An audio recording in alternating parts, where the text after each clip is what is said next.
tonight's planning committee. I can confirm to those in the chamber that there are no fire drills planned tonight. And if you do hear a fire alarm, please exit swiftly with us, of course.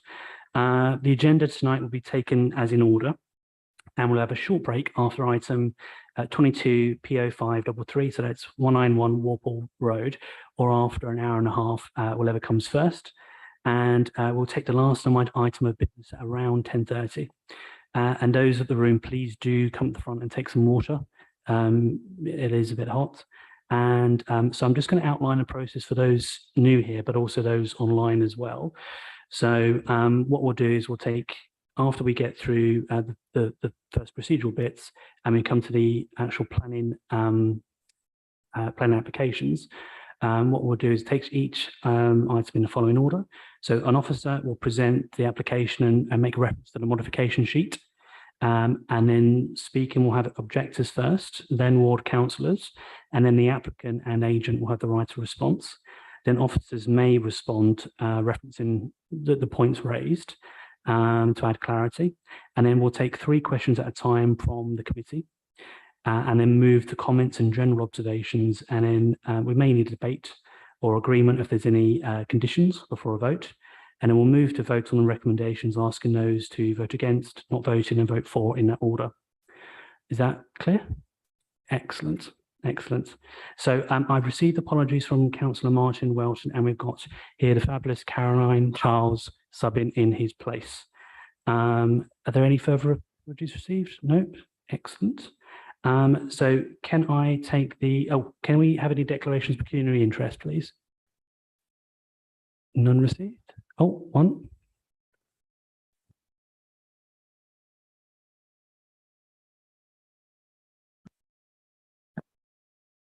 Oh, sorry.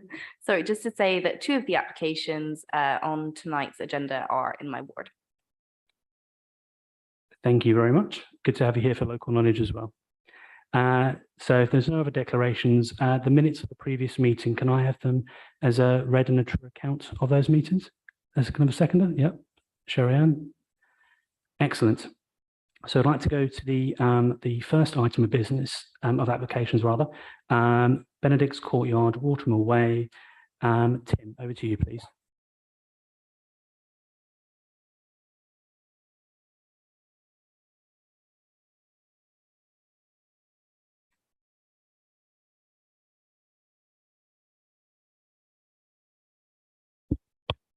Thank you, Chair. Good evening, members. The application site is a set of 3 blocks of flats known as Bennetts Courtyard to the immediate south of the historic enclave of listed buildings at Merton Abbey Mills. And you can see that the river binding the site on both sides there.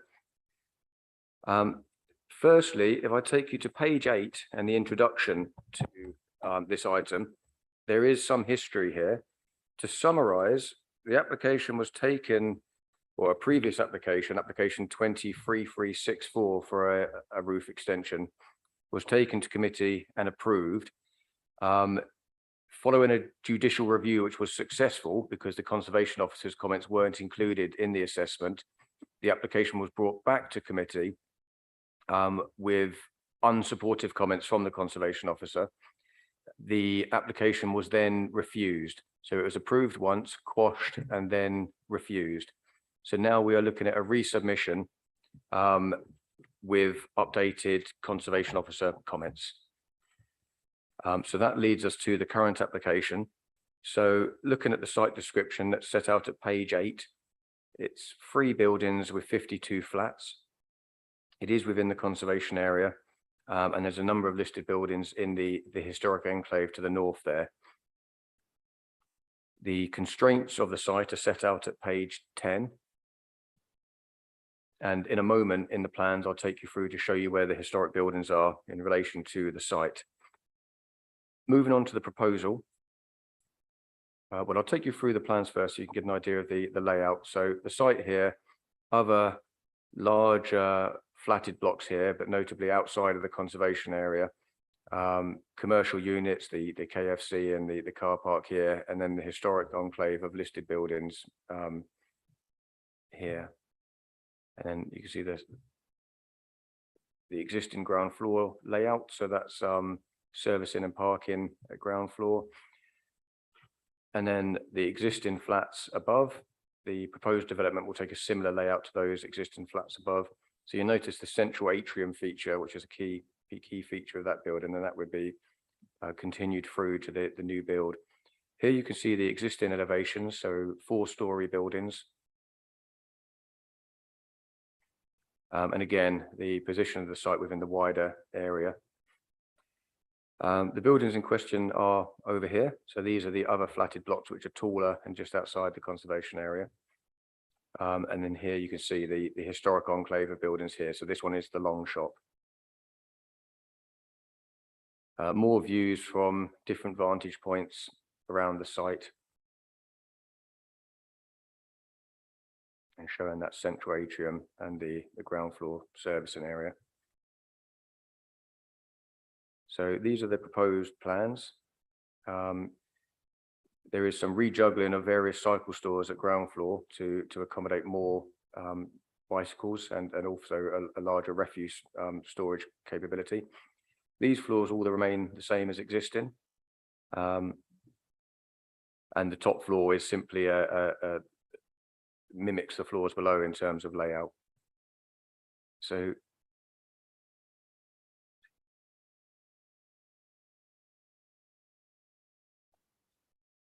there we go for just a moment. Okay, so here are the listed buildings. The application site is in yellow here.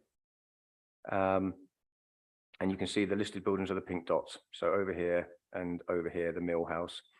These other buildings are all within the conservation area and have some historic value as well, but they're simply not listed buildings. And again, here you can see the age of the different buildings in the historic enclave, and the 2 listed ones are the yellow ones there. So okay, so this is the proposed layout with changes to the refuse stores and cycle stores. I'll take you through. This is the new plan with solar panels on the roof. And here we can see the revised elevations. So 1 additional floor, effectively the same fenestration, same detailing on the top, but 1 additional floor here from other elevations. In terms of materials, the intention is for a fully integrated extension, which would blend seamlessly with the existing, with matching bricks, continuing all the existing architectural features and detailing. This is the previously refused scheme. So this was a contrasting roof material with a setback. So this is the one that was refused. And we had conservation officer comments which did not support this scheme. Unfortunately, we don't have a CGI in quite the same way for the current scheme, but this is a massing study of the previous scheme. So you can see slightly set in, and a massing study of the proposed. So it's just simply another floor on the existing. Waste management, just so you can see where these changes at the ground floor are to be made to accommodate additional spaces, and the fire strategy there as it's a major application. So there would be 17 units on the rooftop, 32 cycle spaces, no car parking spaces, because they would be amalgamated into the existing parking. I will ask the financial viability assessor to make some comments in a moment, but I'll do that just at the end of my presentation. But members will note in the mod sheet that the affordable housing offer has increased. That's following a financial viability assessment by an alternative valuer. So the previous application indicated that there would be 70,000 roughly available for affordable housing contributions.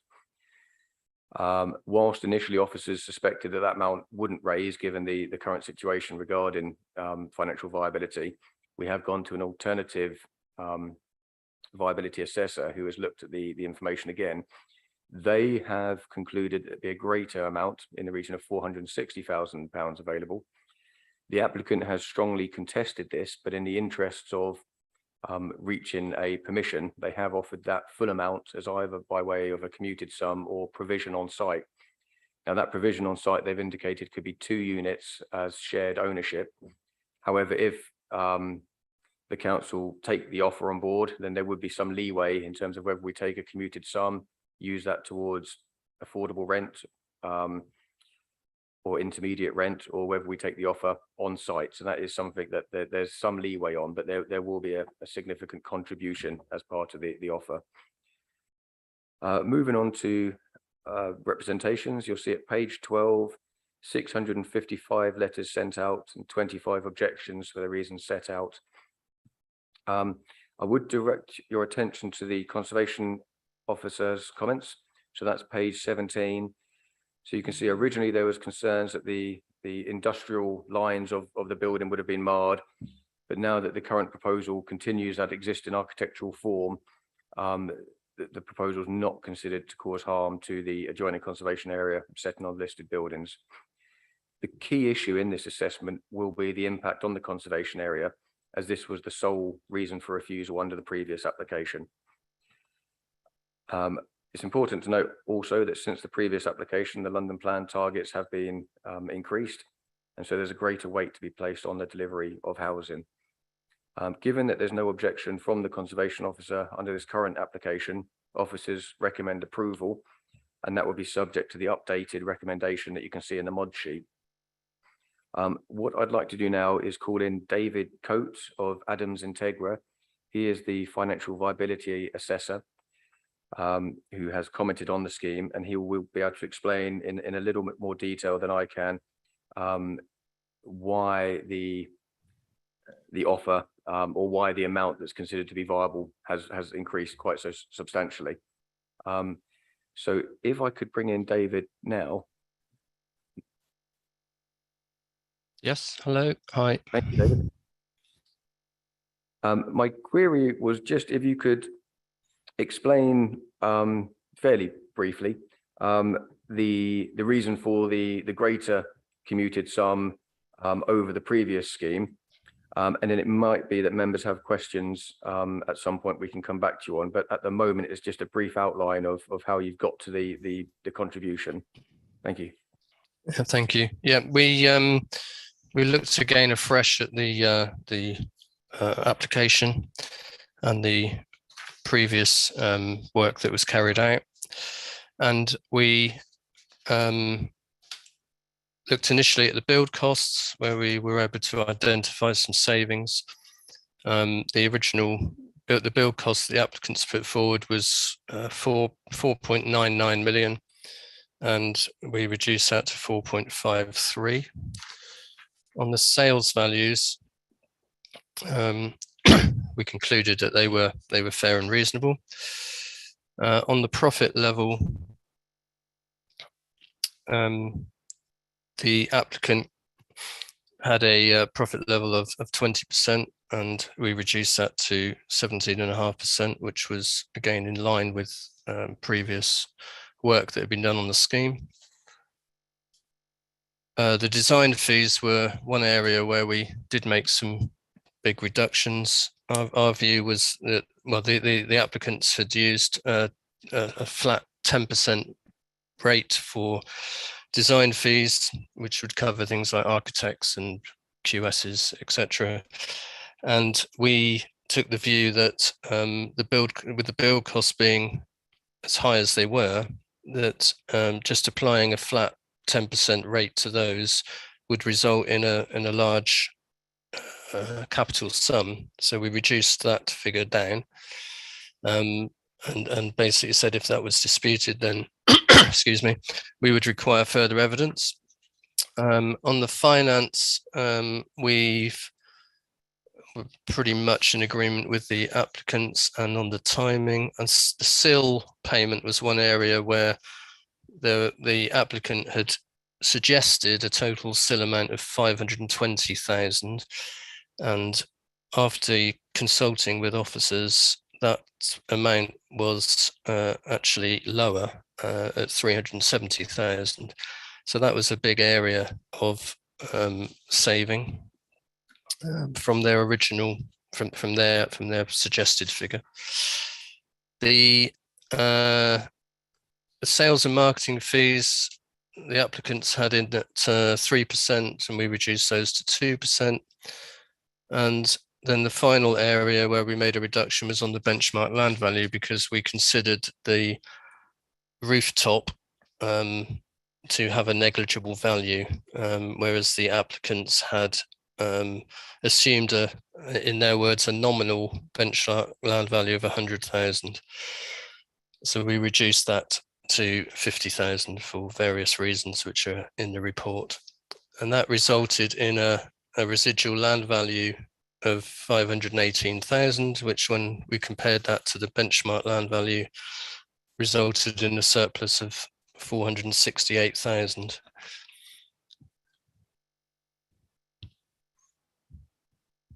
Excellent. Thank you for that, David. We may come back to you in a moment, but that's all for now. Thank you. Okay, thank you. Thank you. So members, I'll bring you back to the recommendation. So you'll see the recommendation is now for the full amount subject to no late stage review, as was the case with the previous application. That's in order to avoid the uncertainty that that will bring to the funding structure.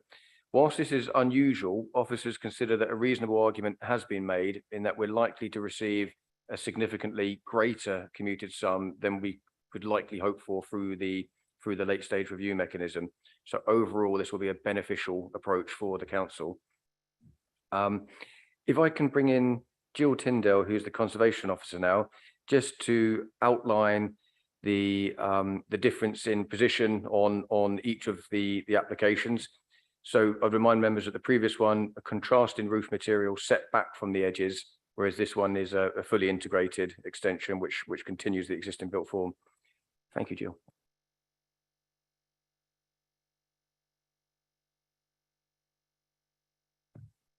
Good, right, thank you. Yes, the original, the first thing I'd like to point out is that this is actually this group of 3 blocks are actually on the local list, and they were put on the local list because of the good design, the way that it reflected the industrial environment there, and therefore when the first application came in, which had contrasting materials set back, it was not enhancing the blocks at all, and nor was it enhancing the conservation area. And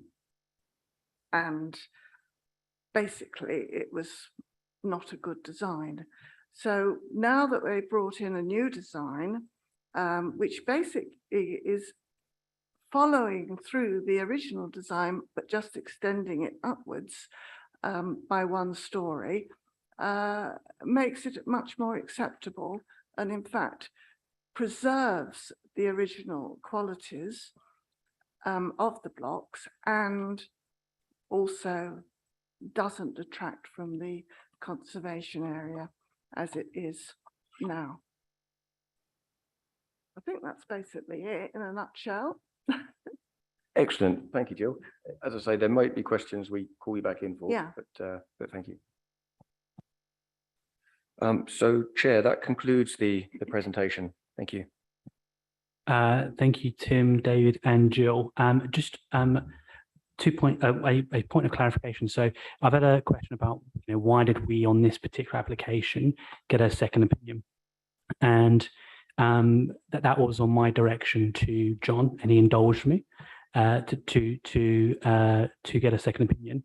And it's part of a wider approach of quality assurance we're doing on valuations. And moving forward, there'll be further announcements in this area. Can't give too many spoilers away, but of course, on this occasion, it did result in a net beneficial for our ability to support further affordable housing in the borough.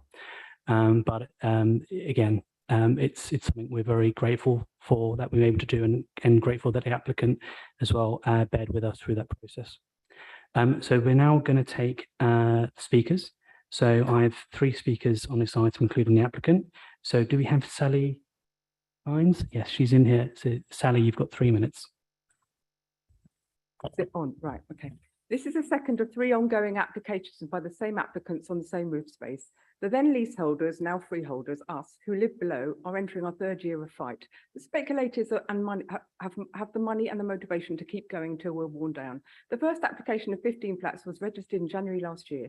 That one was quashed at judicial review for leaving out negative conservation officer opinion which only came to light during the legal proceedings. This application is taller and broader and for 17 flats, 2 more than the first refused application, which is now at appeal. I hope members have read the objecting submissions of Wandle Heritage Limited and the Wandle Forum, a body of 140 Wandle organisations and businesses. Have a look at the planning credentials of the Wandle Forum's chair, Tony Burton, CBE. Bennetts doesn't fall within PDR route-based planning rules because it's in a conservation area, but the conservation and heritage aspects weren't enough to have the planning leaders actively seek the conservation officers' views last time or reveal them to the committee when they were proffered. Bennetts is not just in a conservation area for reasons of geography and nature. It's also a heritage area of listed buildings and special character. Bennetts is also locally listed in its own architectural merit.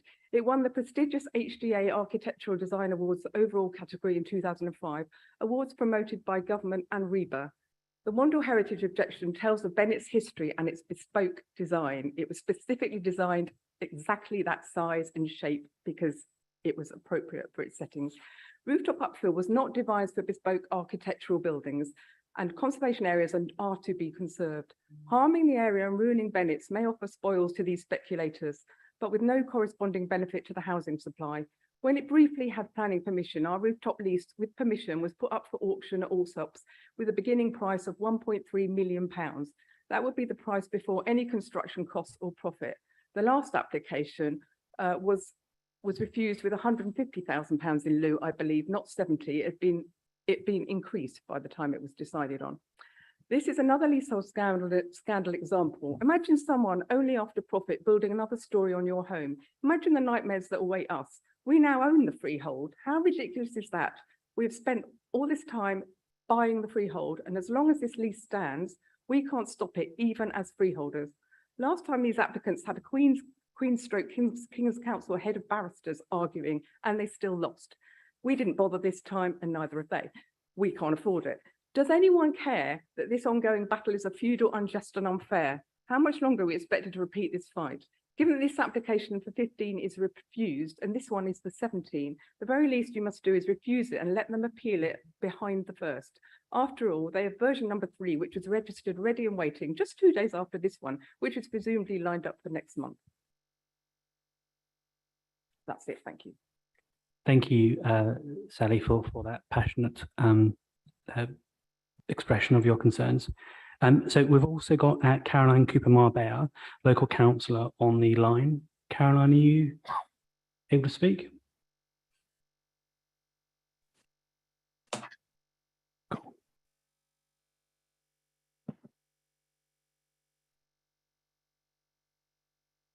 She's just coming, everyone. Caroline, there you are. Fantastic. You've got 3 minutes. Thank you, Chair. I just wanted to echo some concerns raised by us councillors and residents, whilst also acknowledging the progress the applicants have made on this application. I recognize that following the amendments to the previous plan, the extension is moved in keeping with the surroundings. However, in your deliberation, please bear in mind that this is a conservation area and it is part of a historical archaeological priority zone. There are a few concerns I want the applicant to address. How do they plan to improve the ecology of the development? What plans do they have to minimize the disruption to residents?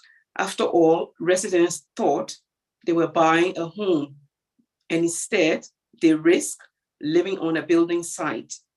Current residents should not have to be penalized or incur any additional financial costs or charges because of this development.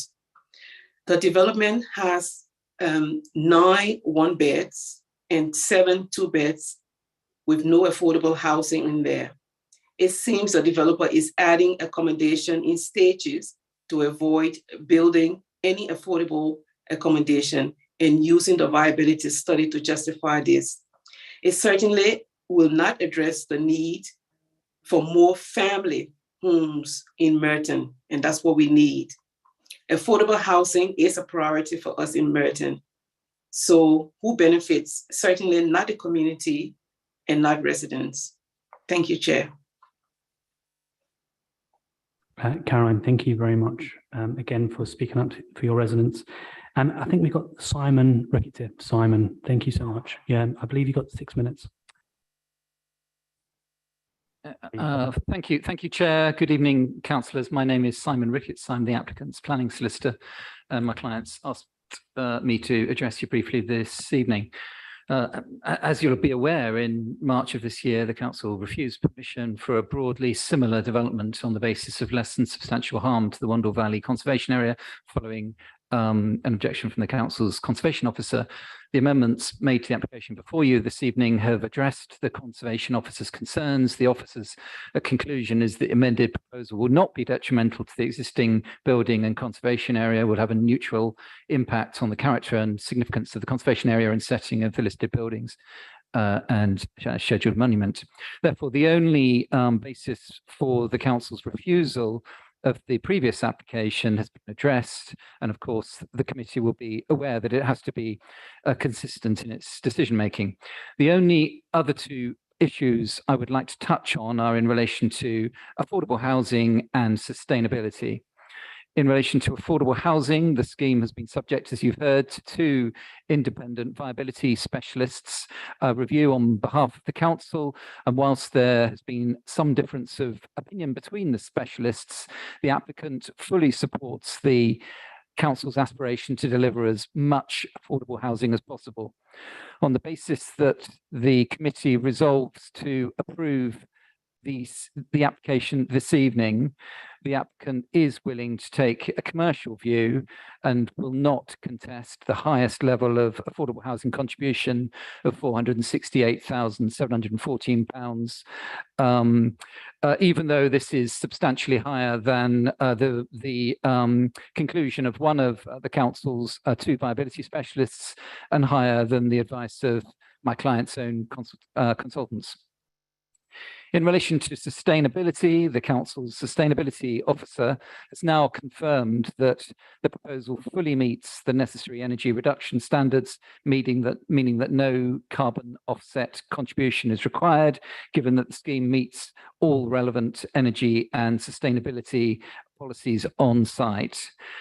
In respect of all other matters, the officer's report confirms that the scheme, which after all will deliver 17 new homes in the borough, as well as all other policies, is fully in accordance with all other policies and design guidance.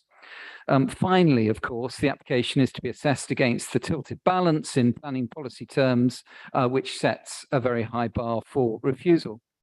It's clear from the officer's report and the supplementary report and the presentation this evening that the proposal has been carefully scrutinized given the site's recent history and found by officers to be acceptable in planning terms. Therefore, I respectfully request that members accept the officer's recommendation and approve this application. Thank you.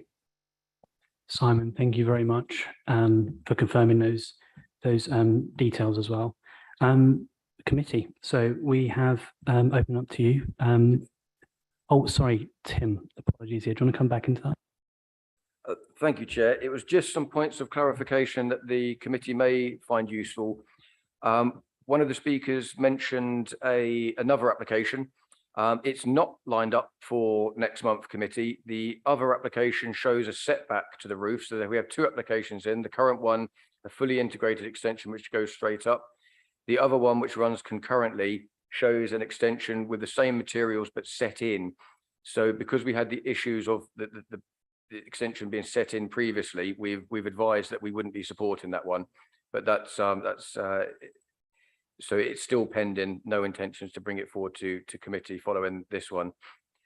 In terms of the councillor's comments about minimising disruption, Whilst we can't use this as a formal reason for refusal, because the planning guidance indicates that we should minimize the disruption as far as possible, members will also be aware of the prior approval position, not for this site because it's conservation area, but there will be many sites across the borough which are flatted with additional units being added under this. So it is something which will be a common occurrence. But again, not something that the planning system can reasonably refuse it on, but only control it as far as reasonably possible. In terms of no additional charges, that's not something that the planning decision can impact upon. That would be something, a private civil matter between leaseholders and freeholders and the overall owners. So just to clarify, there is an affordable housing offer of 470,000, and that could be equated to 2 shared ownership units on site, or it may be that the council can find something else to do with that money, which would provide a better overall position. There are no family-sized units in the proposal, but that is critically because the layout follows the layout of the units below in order to harmonise with the existing building. So the existing building doesn't include any 3-bed units. My only other point was just to clarify for members. One of the speakers mentioned the tilted balance. So you'll see in the report, in terms of housing delivery, the council must be able to demonstrate at any given time a 5-year land supply of deliverable sites. At the moment, we're not quite hitting that. So that does mean under the NPPF, National Planning Policy Framework, we are put into a situation known as a tilted balance, where greater weight is given to the delivery of housing than would be were we meeting our 5-year supply. That is all, Chair. Thank you. Thank you, and thank you for the prompt. So this time, committee, do we have any initial questions? I've got one as well. So we'll take first 3. So Dan, Jill, and then myself. Dan? I was hoping you helped me with 3 quick questions.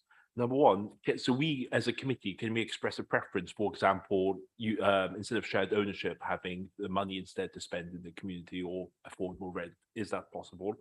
Number 2, if it is shared ownership and the new tenants or residents who enter the property decide to staircase up to own 100% of the property over time, who are they buying it from? Would they be buying it from the developer? Would the developer be making more money in the long term because eventually these residents would ideally be staircasing up? And number 3, I was hoping you could teach me. I'm a bit confused. I understand that the residents who already live on the site have now become the freeholders. What relationship? How can this developer just be building houses on top of this property? What legal right do they?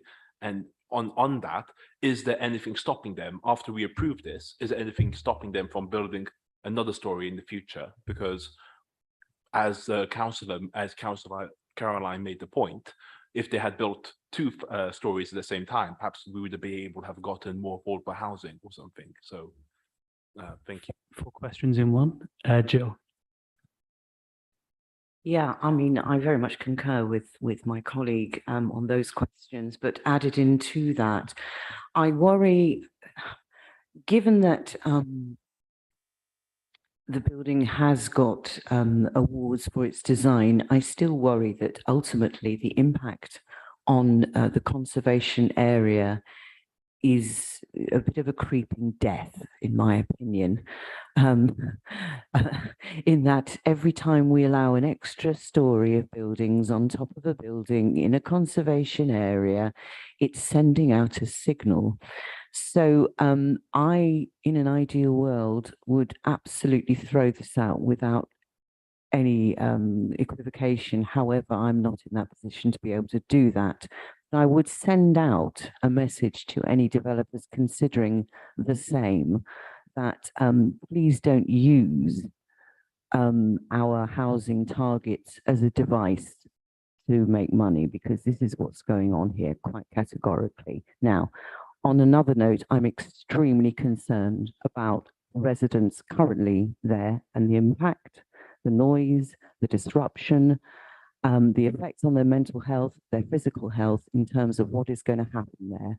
So I want some very clear, precise and tough conditions placed on how this is delivered, if it's going to be delivered, because frankly, if it were me, I would be feeling a nightmare is on its way. So I need some kind of assurance that the highest attention is going to be paid to the current residents' needs and concerns. Thank you. Thank you, Jill. And my question is to our own very Jill as well. Just to understand, I mean, we've heard a lot about the conservation and the changes in design and the resulting change of advice from yourself.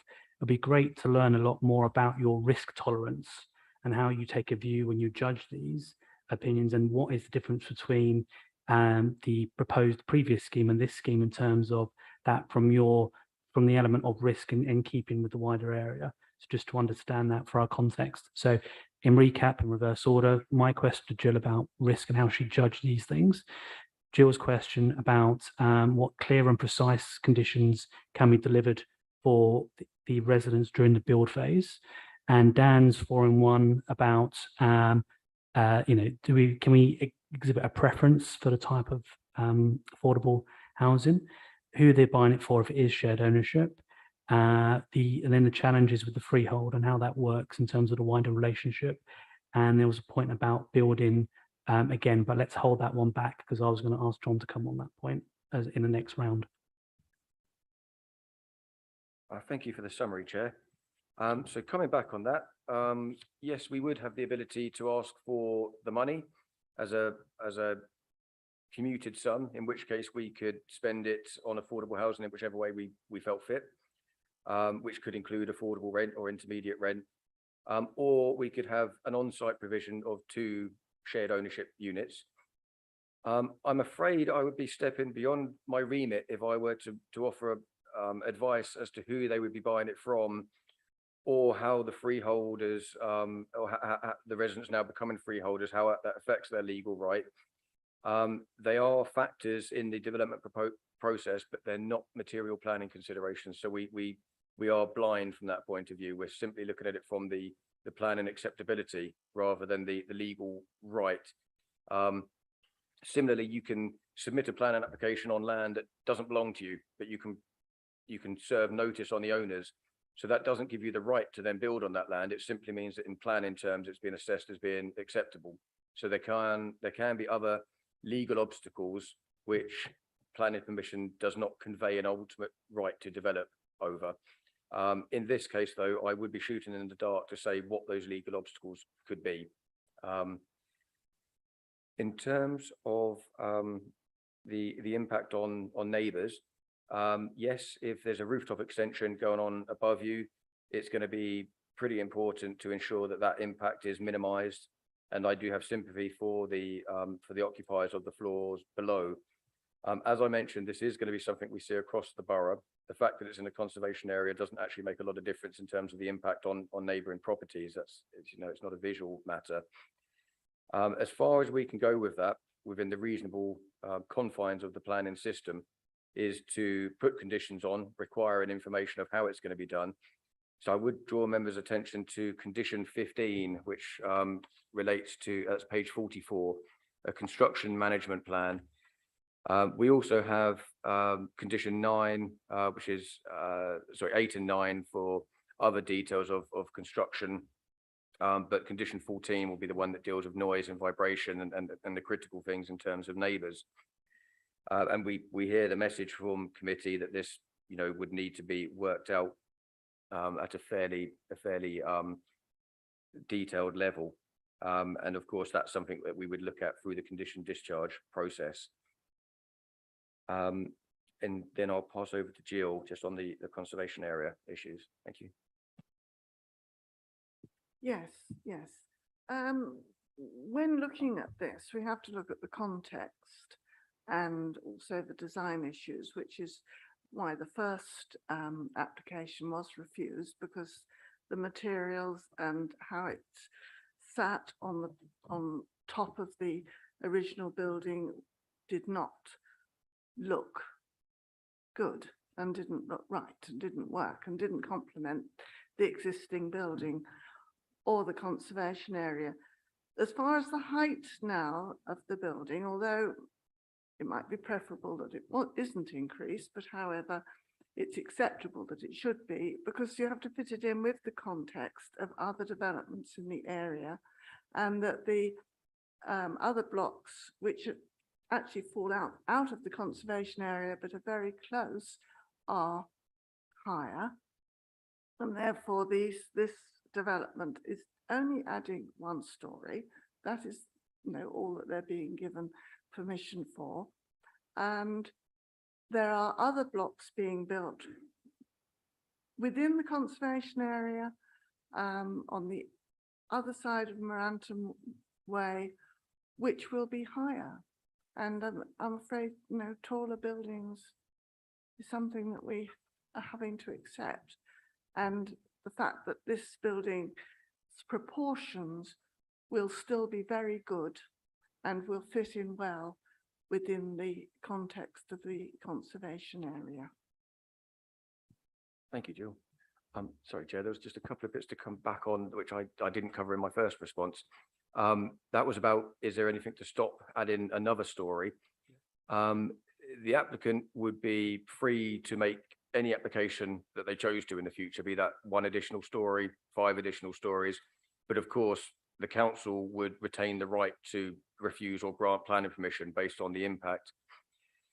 At the moment, the proposal looks to add 17 units, so it does hit that threshold of 10 units to provide affordable housing. Were there 2 stories, it's possible there could be more affordable housing, probable. I could only speculate, really.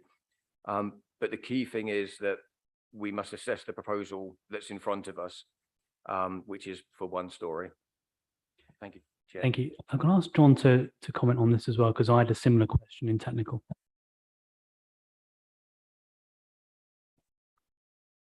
Thank you, Chair. And just to elaborate on the point Tim's just made, local planning authorities are allowed under the legislation to take into account multiple applications in certain circumstances. And those circumstances include, for example, where there is a contiguous boundary between 2 red edges, which a further story, clearly there would be in this case. Authorities can take into account adjoining applications within a certain period of time, and also which come under the same land ownership. And we can take account of those at a later stage to then review the level of provision of affordable housing in this application and take that forward into the future application to make sure that the total number of units created after a second application ends up providing the right amount of affordable housing as to whether 2 stories were applied for now. So the council can do that. I would recommend if members want to completely cover that position, there will be a need for a legal agreement in association with this application. And I would suggest that members include, if it's to be a decision to grant planning permission, to include a clause in the legal agreement that any future development will invoke the full affordable housing policies and requirements. Thank you, John, for clearing that up. Next round, so we've got Thomas, Susie, another hand, Dan. Just back on the conservation point, and I appreciate the conservation officer's comments. Both the Wandle Valley Forum and Wandle Heritage Limited both take the view that there will be harm to the conservation area. Is the officer able to explain where the particular points, so it's page 14 and 15, where she'd sort of disagree with the points they'd made about the conservation area? Thank you. Thank you, Susie. Sorry, I was distracted listening to Thomas. Rather than have a legal agreement which commits the developer to adding affordable housing in the event of a second story, which rather implies the possibility of a second story, I very much endorse what Councillor Manley has to say on this. And I wonder whether we could make it as clear as daylight that the prospect of another story on top of this, the creeping death Councillor Manley referred to is something which is unlikely to meet with the approval of this committee. And whether we could make that clear at this stage. And I think Dan had another question as well. I mean, just I wanted to seek some clarification from what John just said in terms of in terms of future developments, you would be able to mandate that affordable housing provision would have to be delivered in full. How does that work with the financial viability dimension? Because yes, you might say this time you have to have 40% overall, but you don't get the economies of scale and cost, etc., as you would if you did two at once. So would you still be able to, would the financial viability assessment not trump that new kind of mandate? That was a point of clarification. Separately, I wanted to ask, I know there's like different appeals with this application.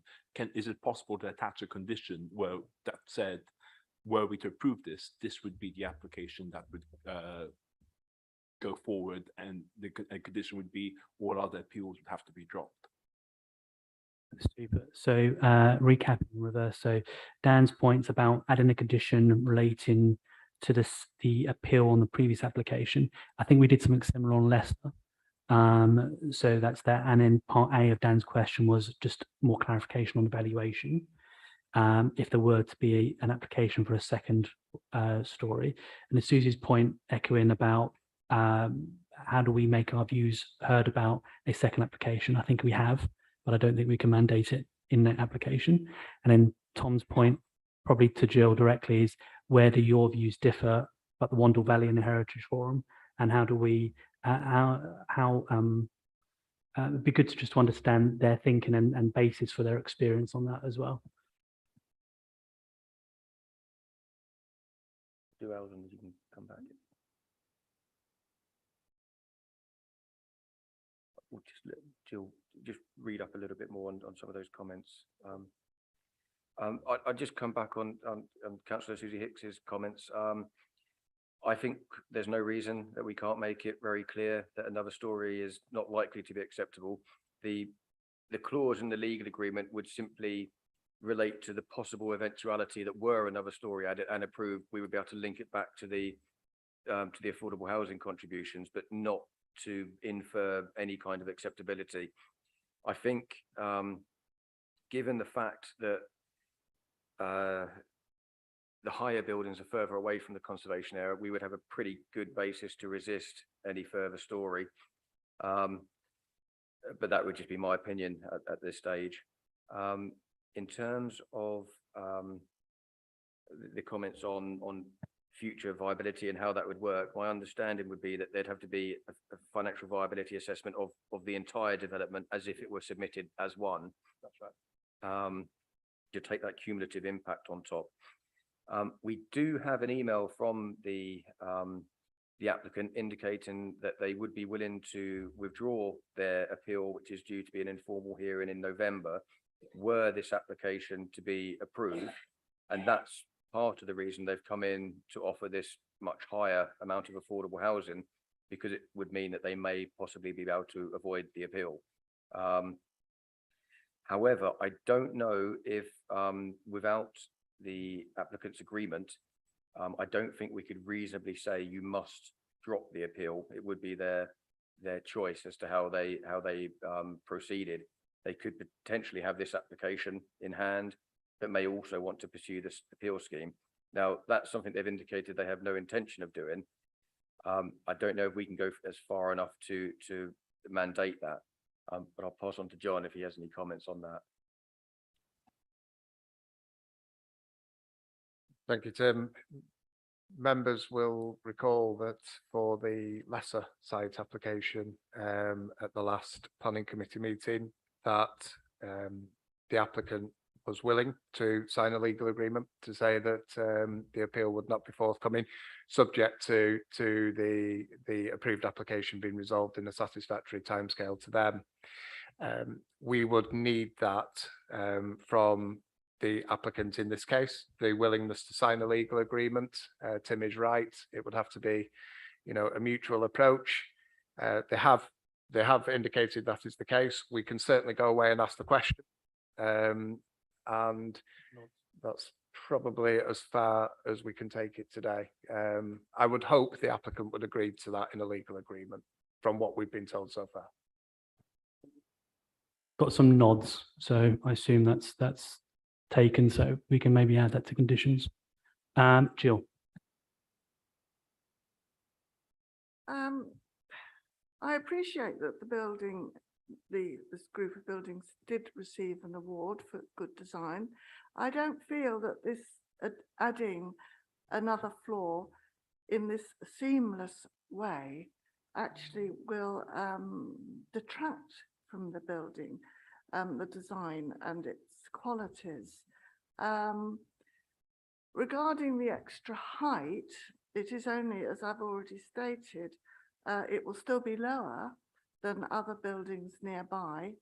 The buildings that are adjacent just outside the conservation areas and the other buildings which are currently under construction, which are within the same conservation area, which were unfortunately won on appeal.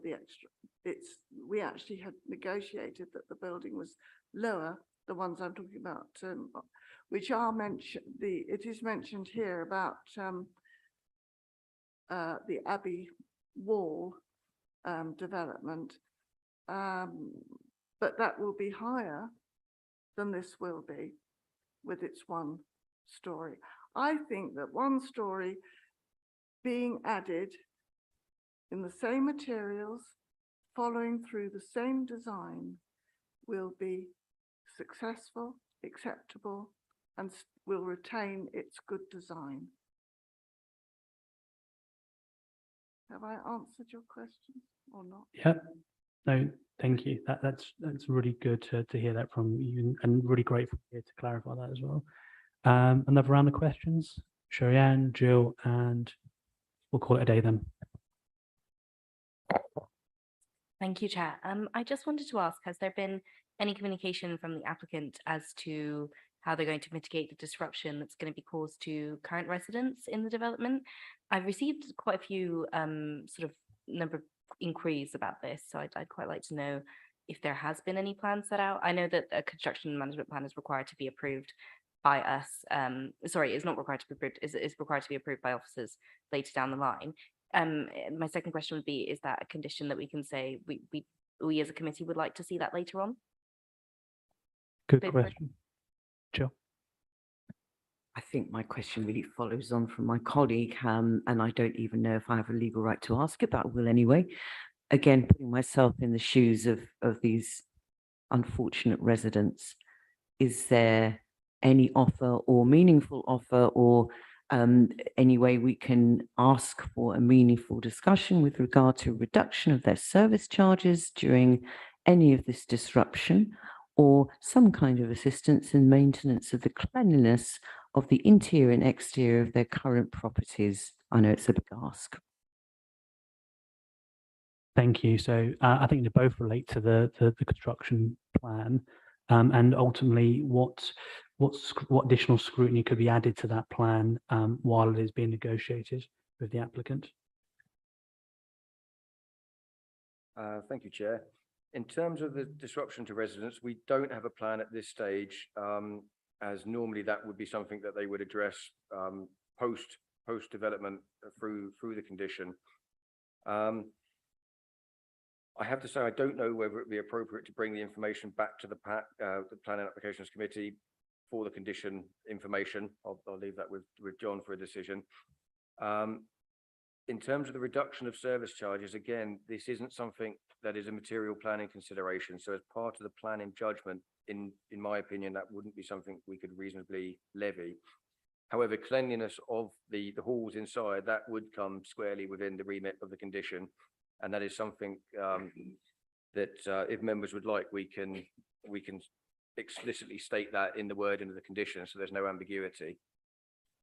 And I'll pass on to John if there's any further comments. Thank you.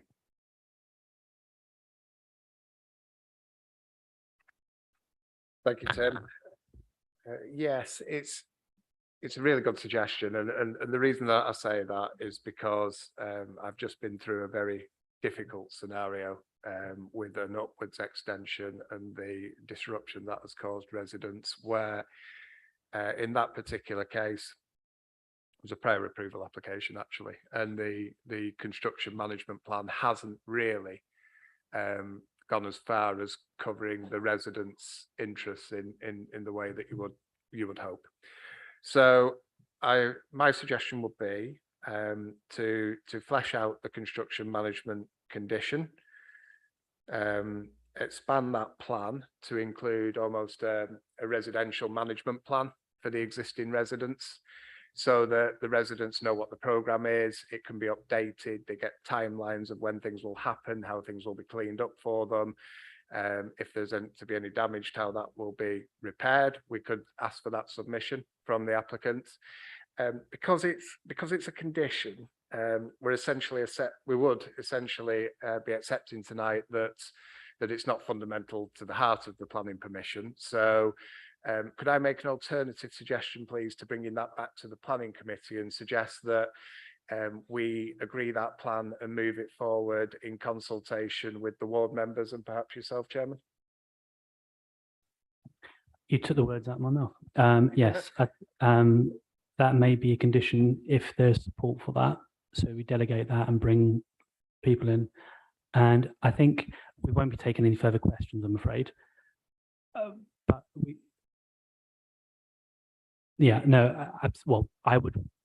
we've heard that. So let's see that management plan, because that was a question of my own and my thoughts.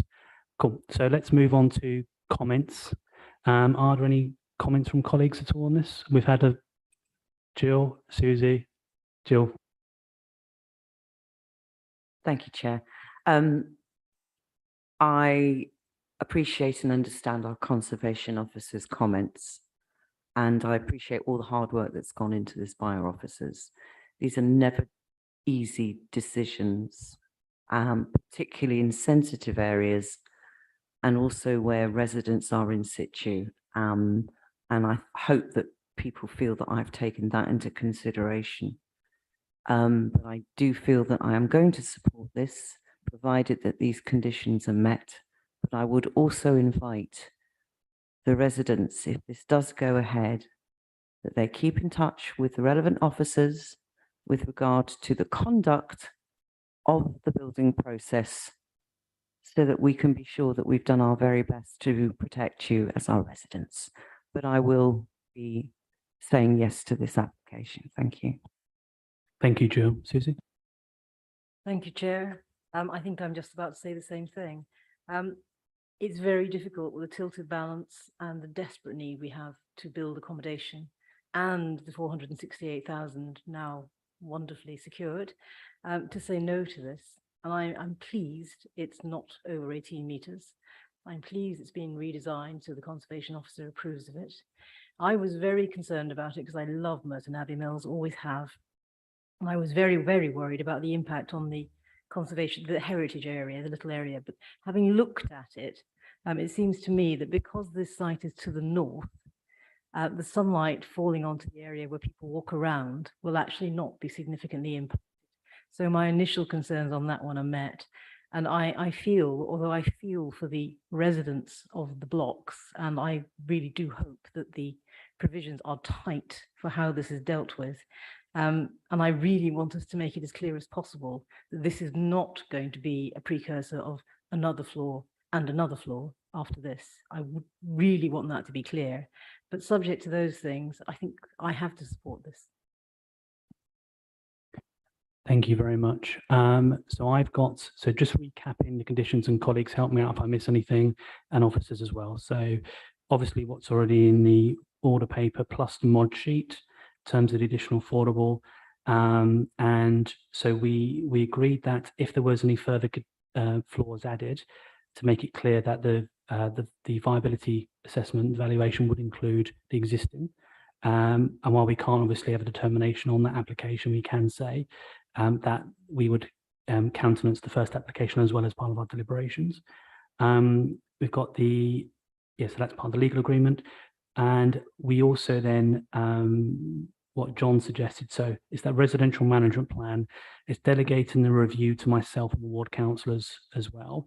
It's to include cleanliness and make it clear. So it's a residential management plan. It details further about resident timelines, what happen if damage, when it is repaired, issues about any lift access, and then I will bring that back to committee as an update when that's agreed. Oh, yeah, John coming first and then Ed. Thank you, Chair. Sorry, Ed. Thank you. No, I was just going to add with that. I mean, I haven't really done a lot of summing up. As you know, one of my hates, which I've said before, are top floor flats that get built above. This is another one. However, you know, conservation officer, thank you, Jill, for your work on it. That it's very difficult to find other reasons not to approve this, but I am concerned for the residents, which other councillors have mentioned. And I think noise, we all know, whilst there will be, you want this over and done with so it's completed, those people on the top floor or bought flats on the top floor aren't expecting to have noise above them. And I just feel really sorry if there's building work going on, they need some peace and quiet at weekends. So I think, can we be really enforce that, or perhaps restrict the hours at the weekend? Thanks. Yeah, everyone agree on that? Sensible.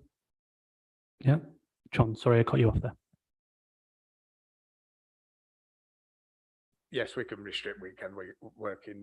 That's very possible through a condition. And I just want to clarify the point made by Councillor Hicks. We can't go as far as to say that's it.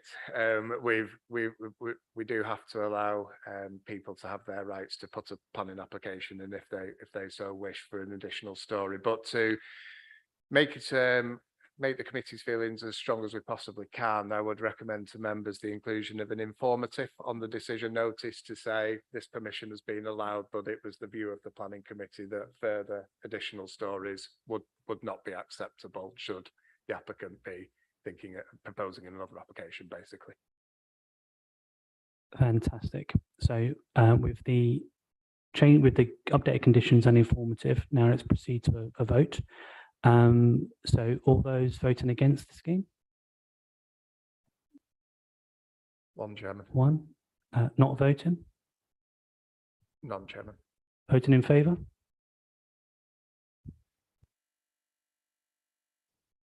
Eight, Chairman. Yep. Yeah, eight. Yep, all good. Do you need to count? Yeah. No? No, I don't think so. Good. All right. Chairman. Yeah. Fantastic. That is passed. Thank you very much, everyone.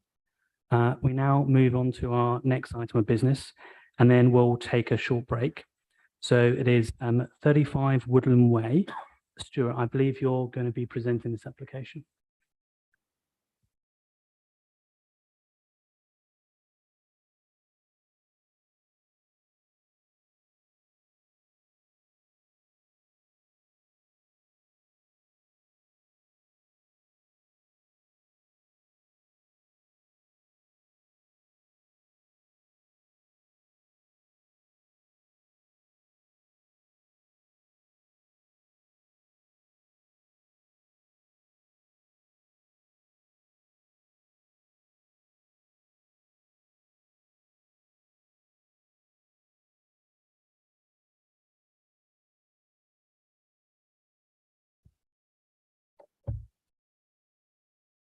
Thank you, Chair. Okay, so the application before members is 35 Woodland Way in Mitcham. The proposal is for demolition of existing side garage and conservatory and erection of a part single, part two-story side stroke rear extension with a hip to gable roof extension, rear dormer, and conversion of the property into 3 flats. That will be 2 3-bedroom flats and 1 times 1-bedroom flat, including associated works. Moving members' attention to the mod sheet. The first point to clarify the description in the committee report is actually incorrect. That was the original description of the proposal. It has been updated since, so that is now in the modification sheet. Condition 11 will be updated to include hedgehog runs as a request of a councillor. Consultation, officers have responded to some late objections received and also petitions, and clarified a number of properties have actually objected to the scheme.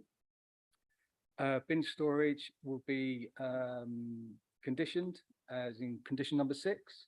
As part of that condition, we will consult the council's waste officer to ensure that there is appropriate facilities provided. The design and access statement, which is attached to the agenda, is actually the original design and access statement, so the original proposal, but that might be useful for members to see how the scheme has evolved. Okay, so moving to the application site. The application site is here, it's 35 Woodland Way. To the north is 37 Woodland Way, and to this side here is number 35. So the general character of the area is semi-detached houses or terraced housing, as you can see from this plan here.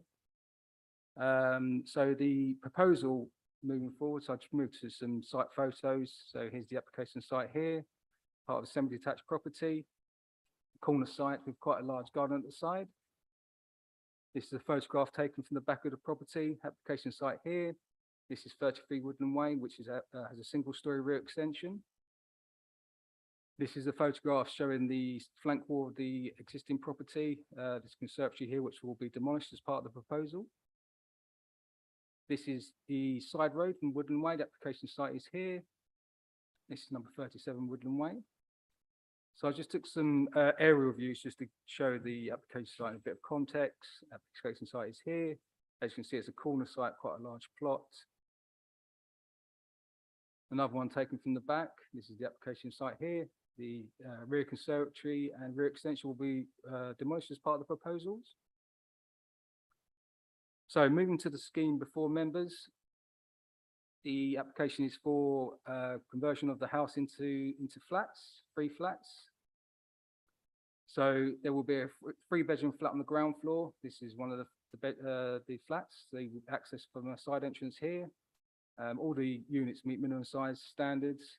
The rear garden will be split into 3 separate gardens, 1 for each of the flats, which is quite unusual for a house conversion. There will be a 3-bedroom flat, a split level 3-bedroom flat. This is the combined living and reception space. And moving up to the upper floors, there will be 3 further bedrooms here. The 1-bedroom flat will be accommodated on the 1st floor and also within the roof space. So that's there. So in terms of the principle of development, so planning policy CS14 of the core planning strategy requires where a property is converted into flats, as part of that conversion, there needs to be at least 1 3-bedroom flat. This is something that objectors have raised concerns with, that if this application were to be approved, that this could set a precedent for other house conversions in the area. However, it should be worth noting that that policy CS14 requires at least 3 1-bedroom flat back in the conversion. So lots of the properties in the surrounding area are too small to accommodate a 3-bedroom flat. So if this were approved, doesn't necessarily mean it will set the ball rolling for other developments. In terms of providing additional units on the sites and making efficient use of the land, this is supported by the MPPF and also would help Merton meet its housing targets, which have obviously been greatly increased. As Tim mentioned on the previous application, currently Merton are not meeting their 5-year housing targets. So that's also a material consideration for members to take into account. In terms of the design of the extensions, as you can see from the design and access statement, which shows the original designs of the extensions, it's been scaled down quite considerably. Officers have worked quite hard to try and get a suitable scheme on the site. So in terms of the side extension, it will be a subordinate design approach. The ridge of the roof will be set down from the main ridge, and also the 1st floor and ground floor will be set back, as you can see from this elevation here. So this is the side elevation. The side extension will be set back by some distance, just over 1 meter. In terms of the roof extension, so it has a hip to gable, which is this part here, and also has a rear dormer. Those were granted under a separate application whilst the property was a single dwelling. So they're not really for members to consider, but they would need to consider them in relation to all the other extensions to the property. So in terms of the standard of the accommodation, All the units would meet minimum space standards. And as I said before, each flat would have its own private garden, which is quite unusual for house conversions, as you can see here. So some of the objections raised, there were a total of 17 properties objecting to the proposals during the course of the application. There's been to the original scheme and some amendments. There's also been a petition received. The majority of the objections relate to the principle of development providing flats on the site. Also design considerations, parking and neighbourhood amenity. These points are addressed in the committee report. In terms of highways, there's no parking proposed as part of the development. There is a car parking space indicated on the front here. However, that will be subject of a separate application. To ensure that there's no impact on the surrounding area, the development will be subject to a permit-free requirement, whereby the existing house can already apply for car parking permits. So the 2 additional flats, so flats 1 and 3, will not be able to apply for car parking permits. So overall, Chair, the application is recommended for approval, subject to conditions in section 106. Thank you. Thank you very much, Stuart. Now, so we've got 3 speakers. Can I call Philip Markley to? Yep, Philip, you've got 3 minutes, and the lights will tell you when they go red. Start Okay. speaking. Yeah, I'm Phil Markley. I'm one of the owners of a house in Woodland Way. I'm representing other people in Woodland Way who've asked me to speak on their behalf. Obviously, some of the concerns at the time of the first plan and the second amendment was obviously the impact on services in the area, namely water, gas, that sort of thing. Obviously sewage, rubbish, the effect on Wi-Fi systems and cable, that sort of thing. Obviously, during the construction period, there may be a big impact on that, but it's when the places are actually occupied as well. Further on from that, you've mentioned parking, and parking is a concern in the actual street itself. You obviously run a permit system, and that runs really well from 8:30 till 6:30. Unfortunately, it doesn't work very well after 6:30 and the weekends. And most of the residents, you go out shopping, come back, and you have to park in another street and carry the shopping from another street to your house. Now, the impact of having flats is that you'll end up with another 2, 3, maybe even 4 vehicles. And there just isn't the place to actually park these vehicles. Obviously, the other concern, if you build or you convert a house into flats, it minimizes the potential for family development. And I've been told today of a school in the area that is expecting a downturn of children attending school next year because of the conversion of a lot of houses into flats, and these flats being taken up by people that work in London, of course, because you're very close to Tooting Junction Station, Tooting Broadway, all the buses. So it has an impact on the family type thing. And when you look at Woodland Way, virtually all of the houses are single dwelling families. Now, a lot of us have been there for 30 years plus, and our children have grown up and moved off, if you like, but we're still there because it is a nice family residential area. We have some younger members of house owners, and they have some young children, and they bring their families up. And we don't want that to be disrupted. And we feel that if you accept this particular plan, we already know of 2 other landlords or 2 other people that are willing to sell their properties for development, and they're waiting to put their plans in as well. And of course, that'll put a major increase again on parking facilities and everything else. The shape and size of the building, I know they've altered it. We still think it's out of context with the other properties in the area. I'm not too up on all of the policy numbers and everything else, but I was quoted something called DMD2. I think you probably know what that is. And I just wanted to read out where it says that proposals must be designed to ensure they would not have an undue negative impact upon the amenity of neighbouring properties in terms of loss of light, quality of living conditions, privacy, visual intrusion and noise. Again, numerous properties in the vicinity of the site and the addition of, it says 4 flats here because it's now 3, will cause unacceptable degree of noise and disturbance to the adjoining occupiers. Phil, thank you very much. Sorry, yeah. It's all right. No, thank you. Appreciate you Right. taking the time to read the detail. We've got Pauline as well. Is Pauline here? Is she on the line? Oh, do you want to dedicate your time to, or you have additional 3 minutes, and apologies. Yeah, of course. see this thing about the impact on people that live very close to where this development is. I actually live a couple of doors away, and obviously have a nice garden, sit out in the garden, nice cup of coffee in the morning, listen to the birds and watch the squirrels run all over the place. And now I'm going to sit out in the garden and someone's going to be looking out on their third floor balcony, looking over at me. So it's intrusive, if you know what I mean. Plus, there's a nice bit of sunlight comes through that end of the terraced houses, and we're going to lose that because of the size of the double extension. Also, during the actual build of it, we're worried about the impact of things like noise, vibration, dust, everything like that. We went through a period where you built the Willows, which are townhouses, and now we're into another construction period of probably 9 months, where more digging and more activity is going on, and probably a little bit worried about the vibration, particularly where they're digging out, obviously, the foundations to put in a 2-story extension, and what sort of impact it would have on the local properties that are very close by the side of that. There is one more thing. I don't know whether it actually applies now, if it's actually a smaller dwelling or a smaller size. I just have another little note there about the London Plan Housing, SPG, where it dictates that you have a suburban location of low accessibility, and the plot apparently has a PTAL rating of 2, which is poor. The density is somewhere between 35 to 55, but the density of the property that's being built is actually 74 units. So it's obviously over the top and will impact, obviously, on the area. Thank you. Thank you very much, and apologies for the confusion. So we've also got the applicant here. You've got Kadir Yamid. You've got 6 minutes, actually. So thank you very much.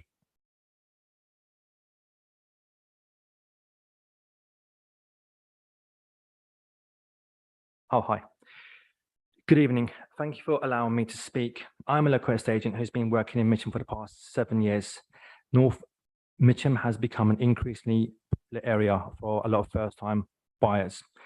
Woodland Way borders Tooting and Streatham, and as these two areas have become unaffordable for the first-time buyers, they are now choosing to move into Mitcham. This has greatly increased the demand for the accommodation in the area where the application site is located. When 35 Woodland Way came onto the market, I can see the potential to convert into flats to increase the much needed housing supply in the area. There are several properties converted to flats and houses in and around the site location. However, I would just like to point out a few on Woodland Way.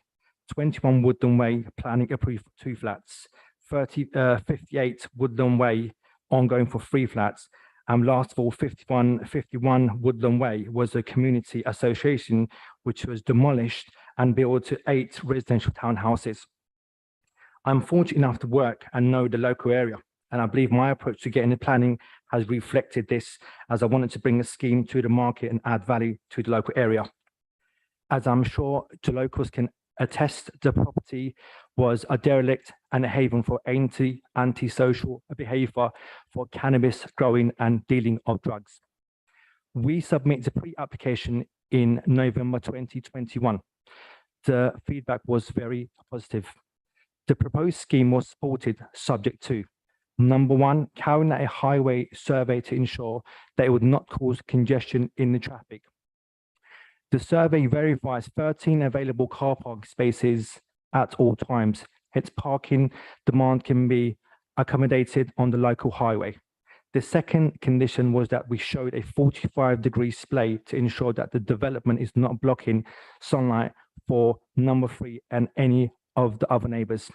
The exercise confirmed that the development is not unduly blocking the neighbours' sunlight at all. We further made the application in January, and in July, we received an email from the caseworker stating that a downscaled version would be more suitable due to a number of objections.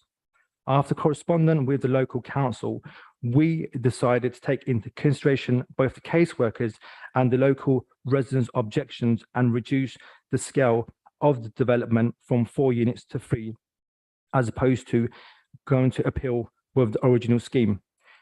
As you outlined, there will be two of the units are going to be 3 of the bedroom houses, which are family sized and will also provide garden spaces as well. Despite the clearly orchestrated campaign against the proposal, myself and the principal of the development, I believe that this will be a good proposal which can be carried out to the satisfaction of the planning, myself and the public, create valuable homes. Since we applied for the pre-application last November, we have followed and compromised with the planning department in all aspects as advised to ensure that our proposed scheme is a policy compliant, match properties in the immediate area and ensure all the local residents that their objections matter. In the caseworker's own words, she believes our scheme will be adding to much needed quality homes to the borough that will add family-sized units to a mixed housing. To conclude, I generally want to build a satisfactory scheme on the troubled site and bring back into a semi-derelict building that has been a focus of much ill use over the past years. I respectfully therefore ask the committee to take into account the recommendation for approval by the caseworker and the support of her decision. Thank you. Thank you very much for that bit of detailed feedback there. Stuart, do you have any additional points to add on that? I mean, I heard also from Philip, it'd be good to clarify PTAL versus our own recommendation about car parking, CPZ free parking, and also just to understand some of the points about loss of light and amenity, etc., for him and neighbours. Yes, thank you, Chair. In terms of car parking and the permit free, the objector raised concerns about the controlled parking zones only got to a certain time at night, which is obviously correct. But if you impose a permit-free development on the 2 flats, it would discourage car parking because they would have nowhere to park their car during the day or during those controlled hours. And also by having permit-free, it does promote sustainable forms of transport. So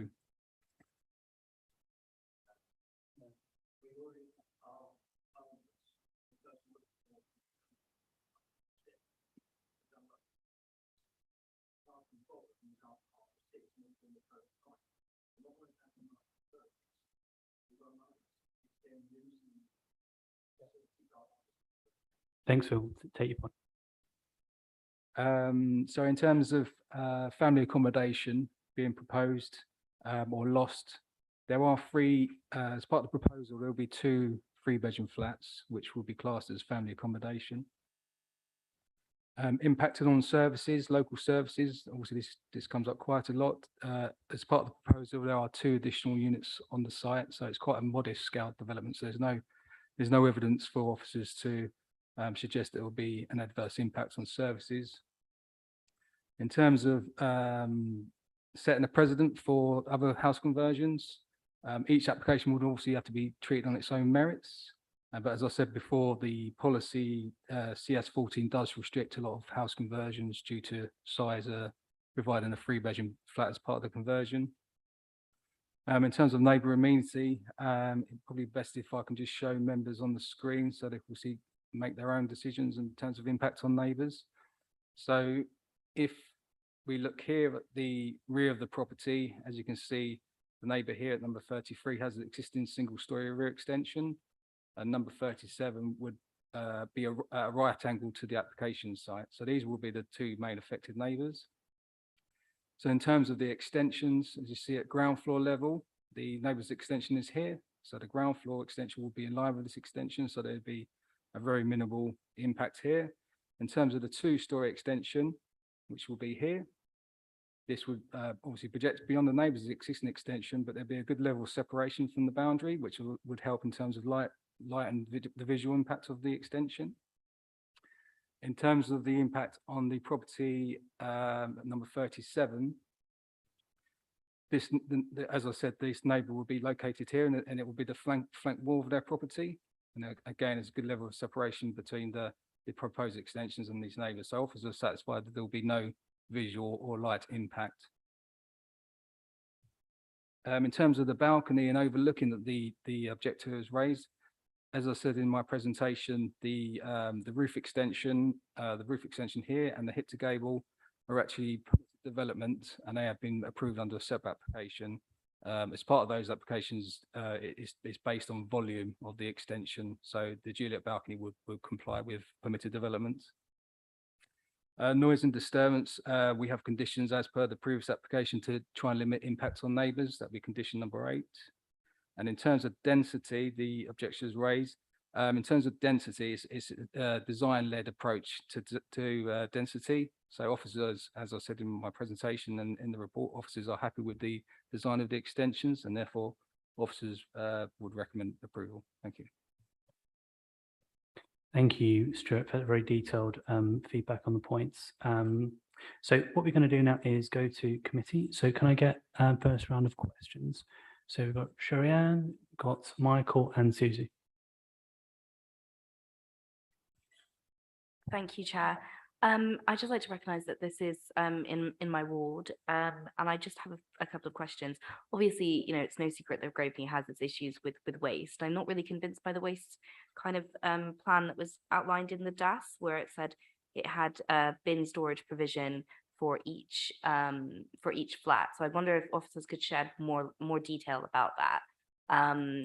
And I'd just like to ask about, sorry, I'm taking 2 questions now, about the power plant. Is it combined? And if it is, would the applicant be open to having a heat pump, so something more sustainable in terms of energy? Thank you.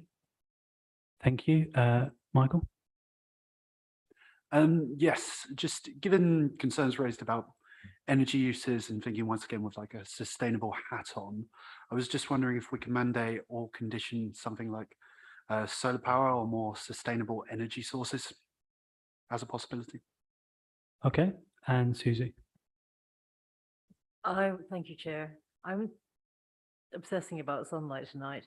The resident who spoke said that if he's sitting in the garden, his sunlight is going to be cut off by the increased mass of this building. And the report says again and again that the impact of light will be, deprivation will be marginal. And I just wondered if the officer could explain to me, these maps don't have direct northern directions on them either, what the impact will be given the mass of the building as proposed and where it's going to be on the neighbouring gardens. 3 fair questions, I think. So yes, so reverse order be helpful for me as well. So Susie's point about how does this work in practical? So I think you had a great 3D view there, the aerial shot. Maybe try to extrapolate on that best you can, because I don't think we've got that in the paperwork. Michael's point about solar, you know, we're talking about climate change and climate change borough and what we do more on that. And then Sherry-Ann's points about bin storage provision, probably size of bins within that, and the power plant, is it combined or not, and the possibilities. I saw a nod at the back from the applicant, so that may be room for possibility there.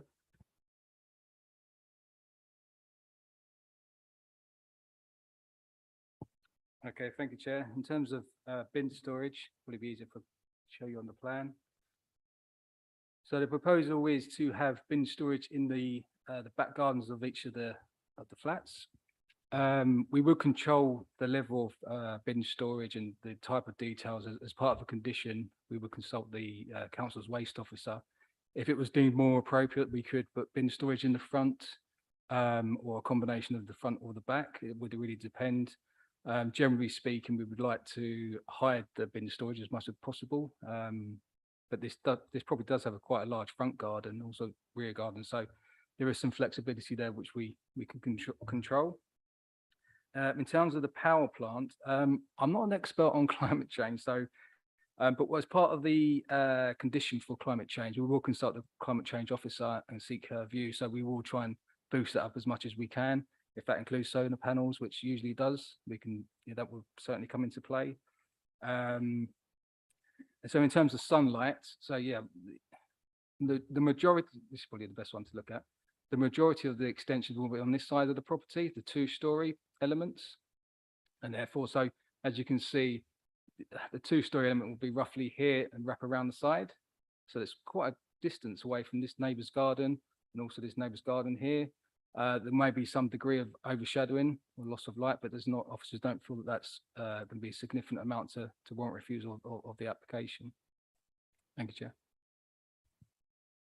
Thank you. Good points. The second round of questions. We've got Caroline, Ed, and Michael again. Caroline. Yeah, I mean, they look like 3 quite nice masonettes, so I would be in agreement with them as they stand. But what I'm worried about and what I want a guarantee of is that further down the track, they're not going to turn into HMOs, especially the 2-3 bedroom ones. So you could potentially have like 4 bed sits in each, and I would want a guarantee that that would not be allowed to happen. Thank you. Ed. Thank you, Chair. With the roof extension, we've got that previous roof extension that has been permitted. There we are, lawful development certificate. I knew I'd seen it.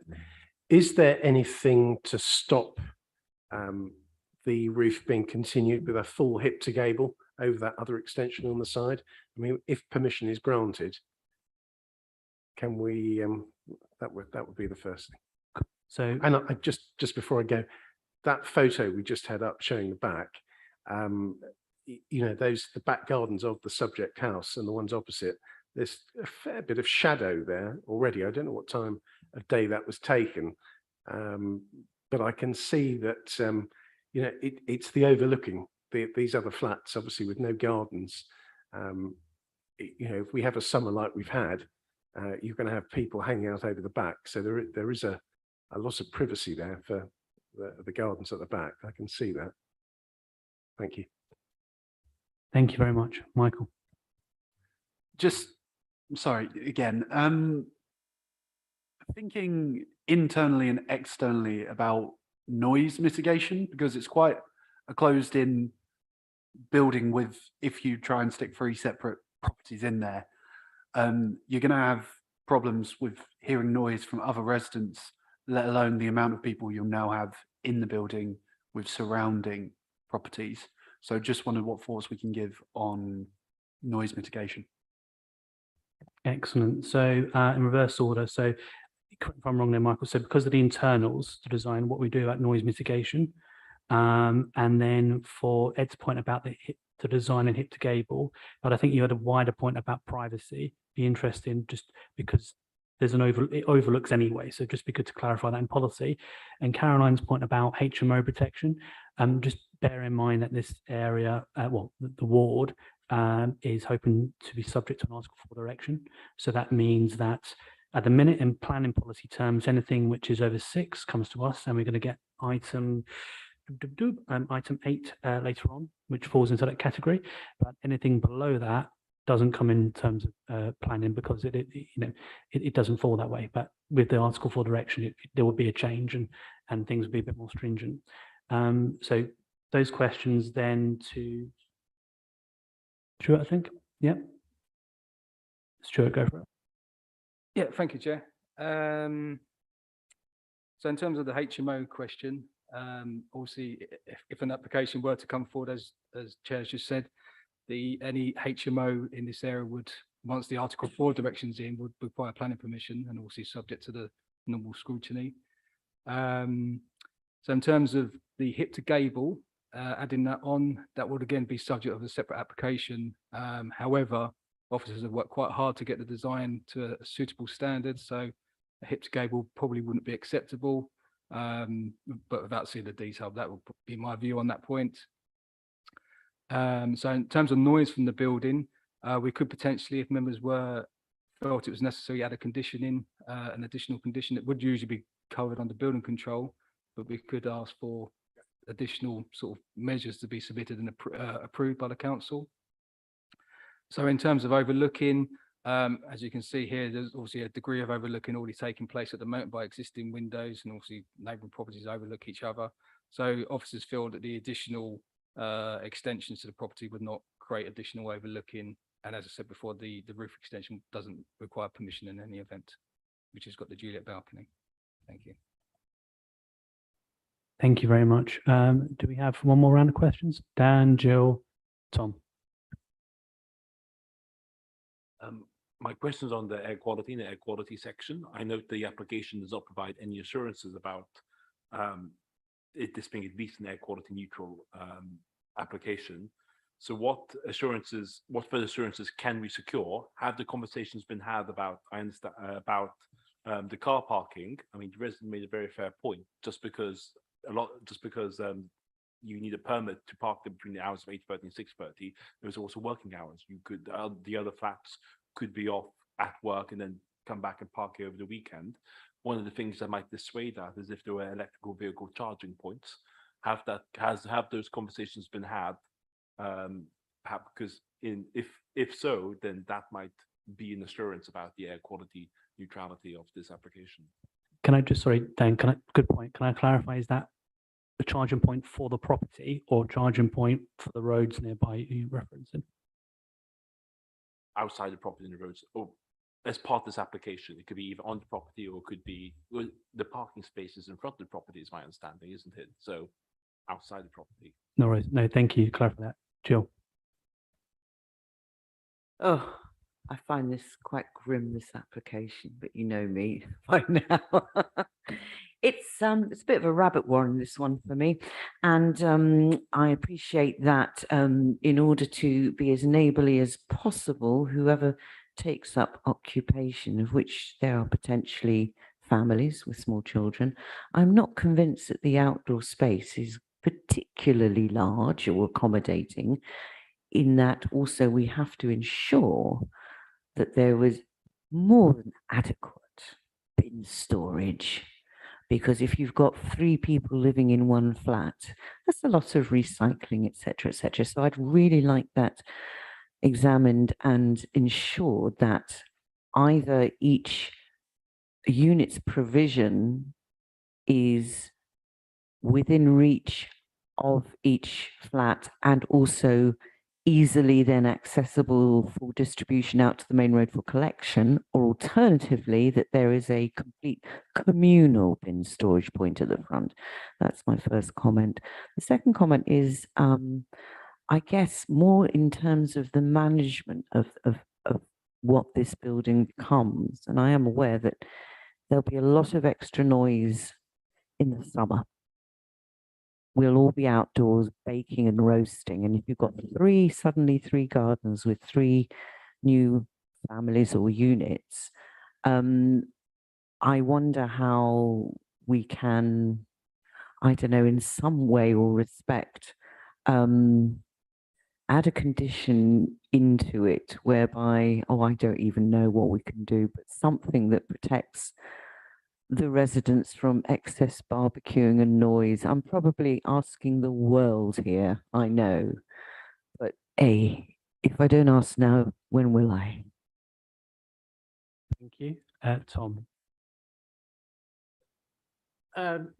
Flat houses that have been converted into flats are often very susceptible to damp. Is that something that council, that officers would ever kind of look at? You know, I appreciate it wouldn't be grounds to sort of refuse an application, but given what we know, that sort of the looking ahead of any issues that might come with those sort of occupying. So yeah, I know. So yeah, once you sort of block the kind of through flow of air by converting houses into flats, you often get a few sort of damp issues further down the line. Fair question. So in reverse order, so Tom's point about damp, because you're changing the ventilation in the airflows of a building effectively, and you're also add in addition humidity in there with kitchens and etc. etc. You got Jill's point about what is the art of the possible with bin storage. Potentially, this is my add-on to that. I know the council does a larger bin. Can we mandate that as part of this as well? And there's a sub point to that about managing noise and barbecues, although I don't know what can be done on that. And Dan's point about, has there been any discussions about electric car charging point on the property itself or in the in the roads next to it? But I think the latter bit may be one for highways.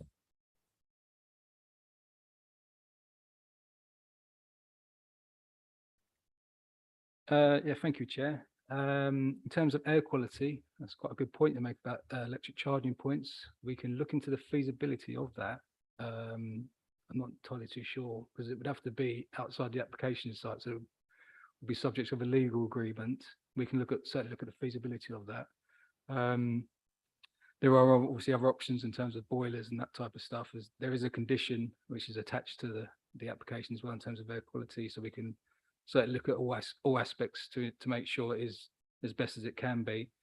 In terms of the sizes of the rear gardens, the point made by Jill, they're actually quite large gardens for flats in terms of the London Plan minimum space standards. They're actually quite small, the London Plan space standards, usually like 5 or 6 square meters, and these are 10, 20 and 25, so they're actually pretty good. In terms of damp, that would be covered under building control, so that's the type of technical detail that they would look at as part of the building control applications. Coming back to bin storage, again, we can look at trying to maximise and get the best possible bin storage on site. So we again consult the council's waste officer on that. So if that is larger bins, there is scope on the site to provide larger bins to the front or to the side, so we can have a combination of both, whoever's deemed to be best. Okay, I think that's it, Chair. Thanks. Thank you. I think last question to Susan, then we go into comments. Last question to Susan. Thank you, Chair. I was just thinking about the bins. This is a pretty residential road. And if we have very large bins out the front, they're going to be very unattractive for everybody walking up and down the road. I just wonder whether it'd be possible to mandate or put in a condition that there be some sort of disguising bin storage, nice wooden slats or something to make it more bearable for everybody. As I suspect these gardens, they may be big by the London Plan standards, but they're still small, and putting bins in them in a 10-metre garden is going to be a distraction. I suspect the bins will end up at the front. So I think it would be quite important. Thank you. Fair point. I won't ask you to comment on that because we've heard already. So over to comments. Does anyone have any comments want to make? Sherry Ann, Michael, and then Caroline. Thank you very much, Chair. Obviously, I'm the ward councillor for this area, so I'm very much torn, but I do have to think with my planning committee hat on. And I'd just like to make some comments that, yes, we all don't like HMOs, but I quite like the fact that there are 3 large garden spaces, which you don't often get in this area. I'd like to make the fact that a house in my area is 650k minimum. I can't afford that. I'm a young person trying to buy, and I can't afford to live in my own area. So, I think there is a need type of accommodation. I thought I was being cut off. I do like that the applicant has reduced the bulk and size in response to neighbouring comments. I would encourage the applicant to just think about the aesthetic of the front of the house, if possible. I really like Councillor Hicks's idea of the wooden slats to hide the sort of very ugly bins. Because I also like the conditions that we've put on this to make it a best application as possible. I do understand the concern that if we open the floodgates here, that lots more people will come in and convert them to flats, and there'll be of shoddy behaviour, shoddy standards. But I think this one is the best standards that we're going to get. And we have to consider, as planning application members, just speaking objective now, the application in front of us. And we have to consider things on material planning conditions. I can't refuse something because it will open the floodgates. And I think this is actually, on balance, a much better application than we have received in the past.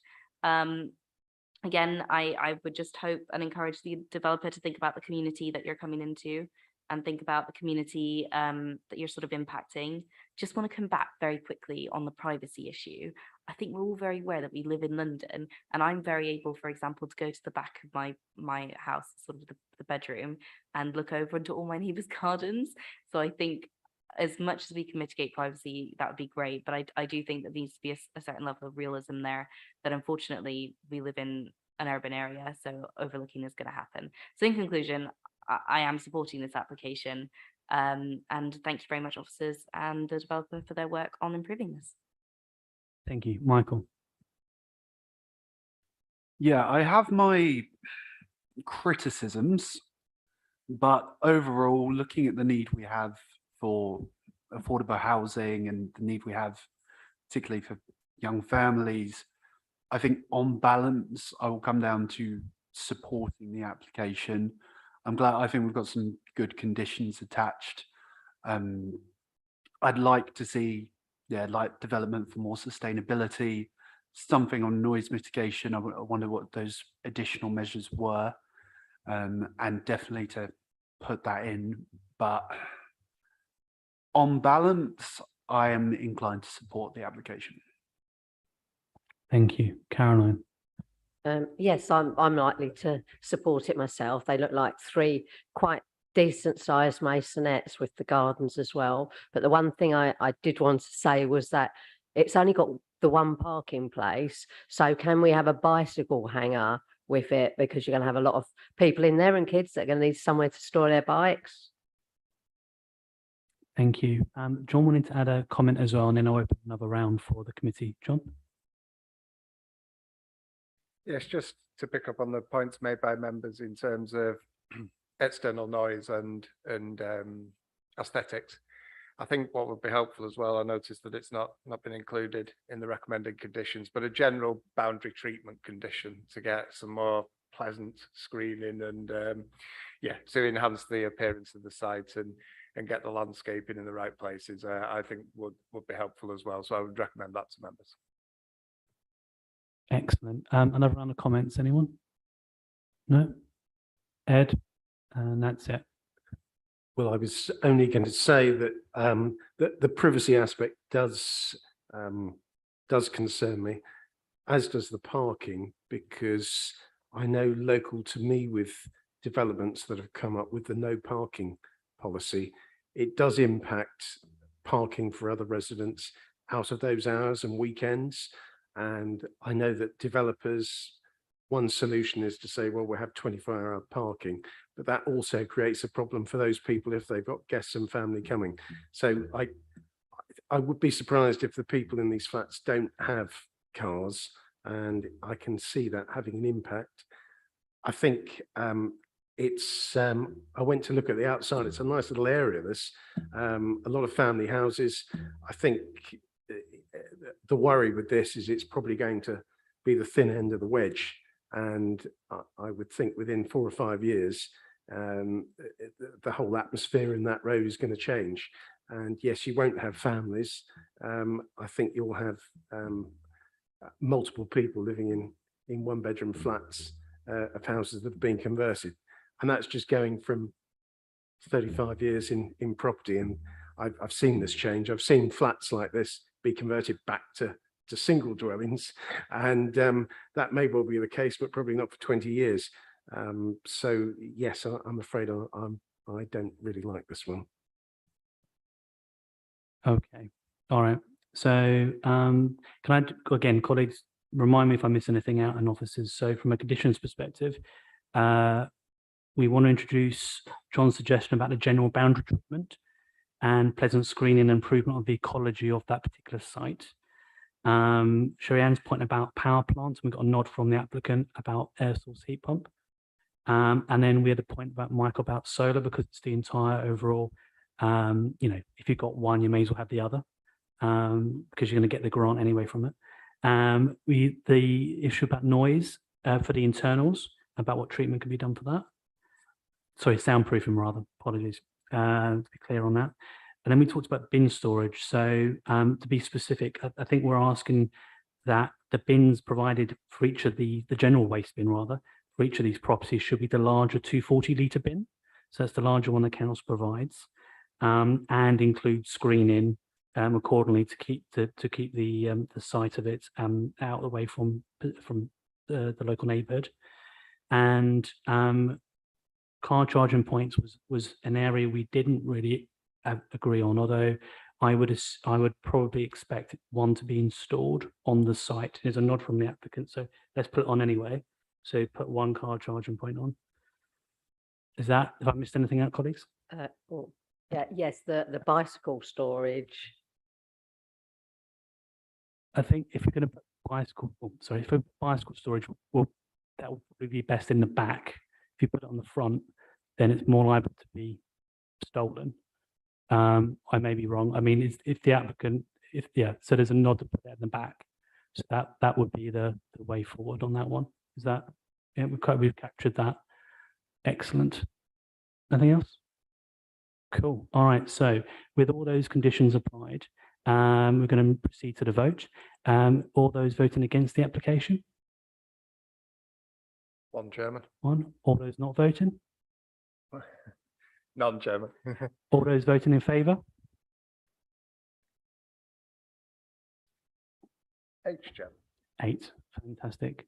Thank you very much. Thank you everyone for taking time to feed back on this. So we're now going to take a short recess of 10 minutes. So we're back at 9:20.